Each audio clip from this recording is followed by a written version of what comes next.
You're listening to Big World Network.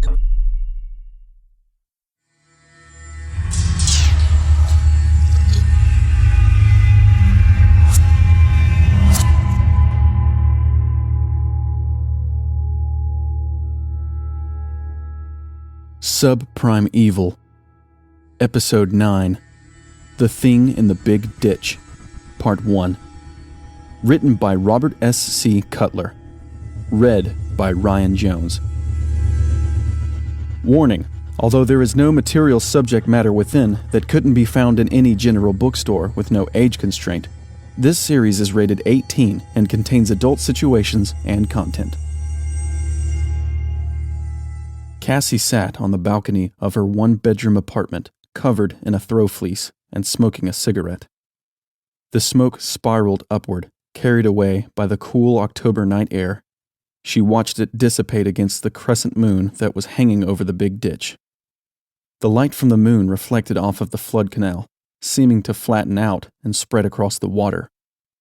In the darkness, Cassie's eyes caught something by the water's edge. A shadowy figure danced about and raised its hands up to the sky. As she leaned forward to get a better look, Cassie's boyfriend, Matt, rushed out onto the balcony yelling, "Hey, what you looking at?" Startled, Cassie jumped up, dropping the blanket and her lit cigarette right in the middle of it. "You're still wearing your uniform," Matt laughed. Cassie got down onto the wooden balcony, patting the blanket in search of her cigarette. The scant waitress uniform she had been wearing for the past 12 hours barely covered her slender body. "Jerk, help me find my cigarette." Matt laughed again. "What'd you drop it for?" "Ha ha, funny man." Her hand came down right on the burning ember. "Shit!" Cassie yelped. She shook her hand and sucked on her finger. Matt applauded. "You found it!" Cassie inspected the blanket and covered herself back up. "Now I'm cold, thanks to you." "Then go inside." "I can't. I'm watching somebody." "Ooh, voyeurism. I'm gonna grab a beer. You want something?" asked Matt. "Hot tea sounds yummy," Cassie said as she snuggled beneath the blanket. Matt looked back toward the screen door and yelled, "Hey, freak show, bring me a beer and make your sister a cup of tea. Oh, and get a beer for yourself." "Don't call him that," Cassie said. "Why? That's what everybody calls him." "His name is Devin, not Freak Show. My parents would kill you if they heard you." "They wouldn't care," Matt said. "Yes, they would. My brother was bullied all through high school and was called that stupid name all the time." "Why? Because he likes voodoo?" Cassie shook her head. "Not voodoo. The occult." "Isn't that like the same thing?" asked Matt. Cassie shrugged and took a drag. "I don't mind if he calls me that. I'm used to it by now," Freak Show said, as he appeared at the door. Both forearms were covered in tattoos of angels and Bible verse.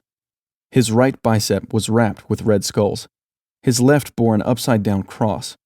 Both earlobes were gauged with black plugs. His left eyebrow and lower lip were pierced, and his black hair was short and spiked.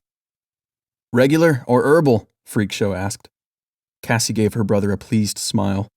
After taking care of needy customers all day, she could feel her shoulders finally start to relax.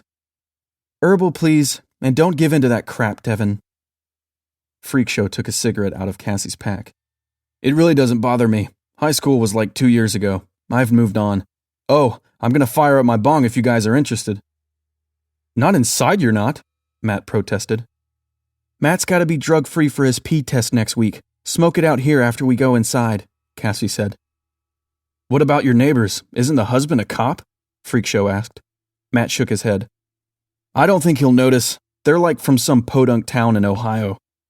"Indiana," Cassie corrected. "It took them over a year to change their license plates to Kansas." "It's cool. I'll wait," Freak Show said as he disappeared back into the apartment.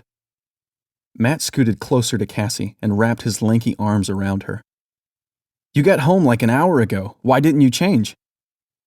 "My sweats are in the bathroom and Devin was in there when I got home, so I just came out here." Matt waved his hand in front of his face. "You smell like French fries." Cassie laughed. "Shut up, stupid. You smell like tires and you even took a shower." Matt pretended to waft the air in front of his nose, making Cassie snort. Lessons of car mechanic. So when is your brother going to get off our couch and go back home? He asked. When my dad stops being a jerk?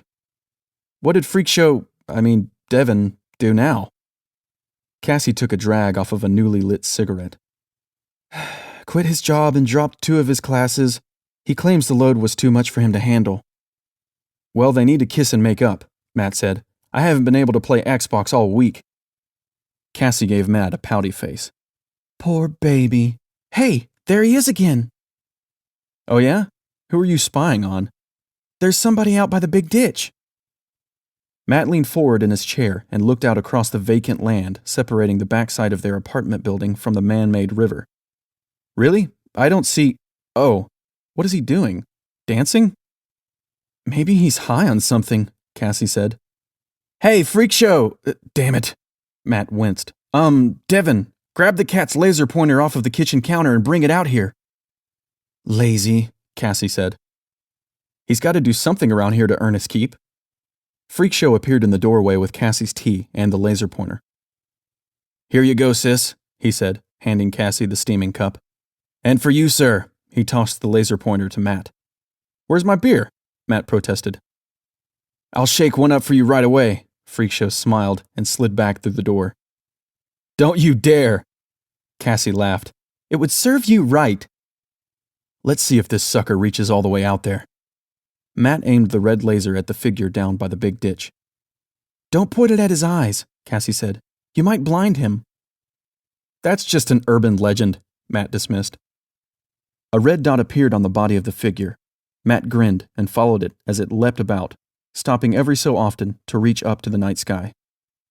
The figure dropped down on all fours and dove into the big ditch, disappearing from sight. Did he just jump in the water? Asked Cassie, squinting and leaning forward in her chair. Matt took his smartphone out of his pocket and handed it to Cassie. Let's record this wacko. The figure leapt back out of the water and shook its body like a dog, sending droplets in all directions. Long arms reached upward, high-pitched chirps echoed off of the row of apartment buildings, and then faded away on the light breeze. Cassie started recording, narrating as the figure danced about. This is Cassie Beaumont reporting from the back of Skid Row Apartments. Matt laughed and directed the red laser beam into the figure's eyes. Cassie snorted and continued. A deranged drug addict was seen dancing and skinny dipping this evening in the big ditch. Onlookers believe the person of interest is a mentally ill preacher trying to baptize himself. You're so stupid, Matt laughed condescendingly. That's the best you can come up with? Cassie's good mood switched to bad in an instant. She threw the phone at Matt and sat back in her chair. You do it then, jerk! Matt scowled at Cassie. Don't get so pissy. I was just joking. Cassie's built-up frustration made her fists clench. She narrowed her eyes and sat up. I'm so tired of this. Why do you always have to go there? I can't ever say anything funny without you cutting me down. Every time, Matt. Every time. Sorry. Matt rolled his eyes. We can't even go out with our friends anymore because they're all sick of your sarcasm. We haven't seen Sandy or Kyle since July. Your friends, not mine, said Matt. Whatever. Go ahead and have a pity party. It's your own fault they don't like you. Freak Show walked out onto the balcony with a beer for Matt and one for himself. What's wrong with you guys? Matt's an asshole, Cassie said. That's me, Matt laughed and handed Freak Show his smartphone. Here, I'll get the wacko's attention. You film. What wacko? Freak Show asked. Down by the big ditch. Check it out. Matt cupped his hands together and yelled as loud as he could. Hey! The figure stopped and cocked its head. Cassie turned away and put her hands over her ears. Give it a rest, Matt. Matt yelled again, trying to get it to look their way.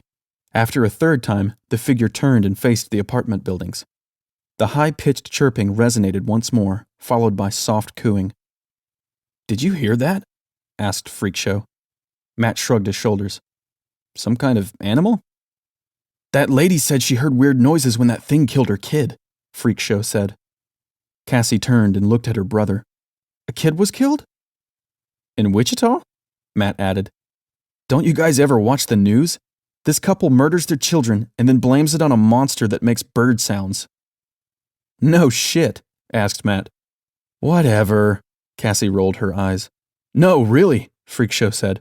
Heartland News keeps talking about it. Bunch of people have called in and said they've heard the same chirping. Matt laughed. People are so gullible in this town. Have they seen Bigfoot too? Freak Show continued. But something has been killing people in Wichita. They just found a bunch of body parts in the river. Cassie sat up. Knock it off, Devin. You're about as funny as Matt.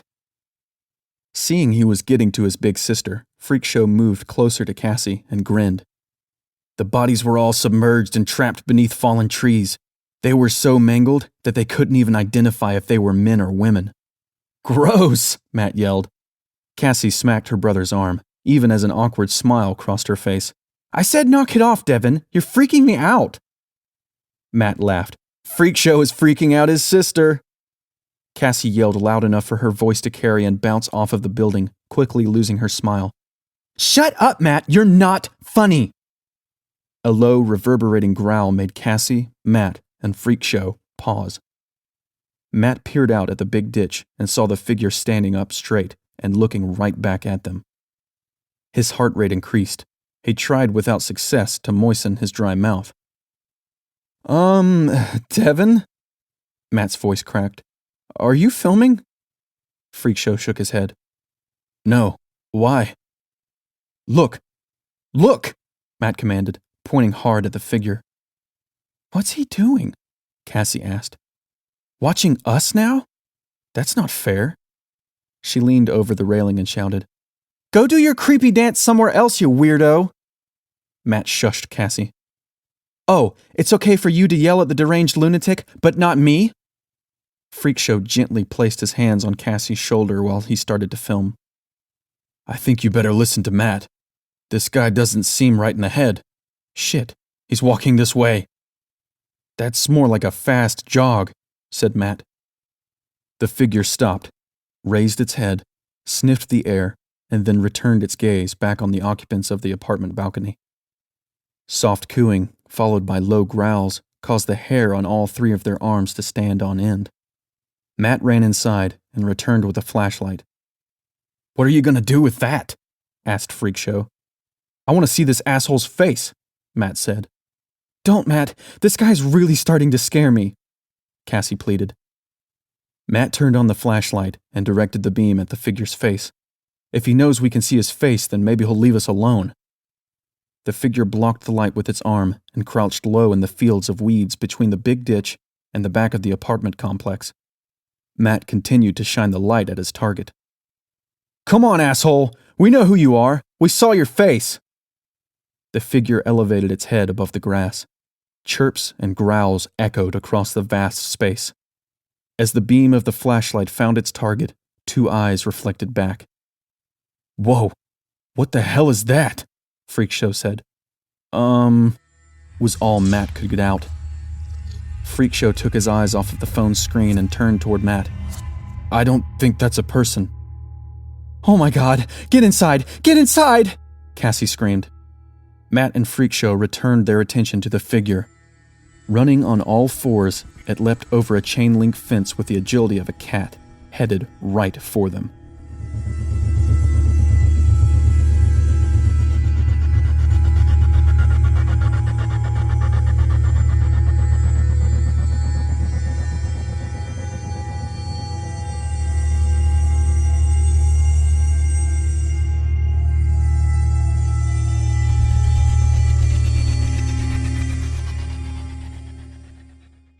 Music by Kevin MacLeod.